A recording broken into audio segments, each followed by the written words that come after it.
కొత్తగా ఏమీ తేలలేదు, కొత్త నిందితులు, ఆధారాలు లేవు, తదుపరి దర్యాప్తు అంశాన్ని ముగించండి. వివేక హత్య కేసులో 3వ అనుబంధ తుది అభియోగ పత్రం దాఖలు చేసిన సిబిఐ. వైఎస్ వివేకానంద రెడ్డి హత్య కేసులో తదుపరి దర్యాప్తును సిబిఐ ముగించింది. తదుపరి దర్యాప్తులో కొత్తగా ఏమీ తేలలేదని, కొత్త నిందితులు కానీ కొత్త ఆధారాలను లభించలేదని హైదరాబాద్ నాంపల్లి సిబిఐ ప్రత్యేక కోర్టు తెలిపింది. తన తండ్రి కేసులో తదుపరి దర్యాప్తు చేపట్టాలని కోరుతూ వివేక కుమార్తె నర్రెడ్డి సునీతారెడ్డి సిబిఐ కోర్టులో పిటిషన్ దాఖలు చేసిన విషయం తెలిసిందే. సో ఈ కొత్త విషయాలు ఏం తేలలేదని ఆయన ఏం ఆగదు, ఏమనలే. ఆ కేసు తొందరగా శిక్షలు పట్టడం నాకు ఇష్టం లేదు.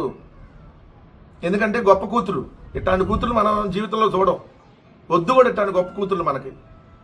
తన తండ్రి వైఎస్ వివేకానంద రెడ్డి గారిని అత్యంత కిరాతకంగా ఏదైతే నరికి నరికి నరికి చంపినటువంటి దస్తగిరి అనేటటువంటి దుర్మార్గుడు ఈరోజు బయట తిరుగుతూ ఉంటే నర్రెడ్డి సునీత గారు, దస్తగిరి గారు బాగున్నారా, హౌ ఆర్ యూ, మీరు అలానే తిరగండి అంటున్నారు. సిగ్గుండాలి ఇంకా మనం మాట్లాడుకోవాలంటే ఈ మాటలో. మనకి సిగ్గేస్తుంది. గొప్ప కూతురు, మామూలు గొప్ప కూతురు కాదు. తన తండ్రిని నరికి నరికి చంపినాన్ని బాగున్నావా దస్తగిరి గారు, హౌ ఆర్ యూ, మీరు అలానే తిరగండి, సెటిల్మెంట్లు చేసుకోండి, మేమున్నాం, మీకేం ప్రాబ్లం లేదంటున్నారు. ఇప్పుడు చెప్పండి, ఈ మర్డర్ కేసులో నర్రెడ్డి సునీత, నర్రెడ్డి రాజశేఖర రెడ్డి గారి పాత్ర ఉందా లేదా అనేది ఇప్పుడు చెప్పండి.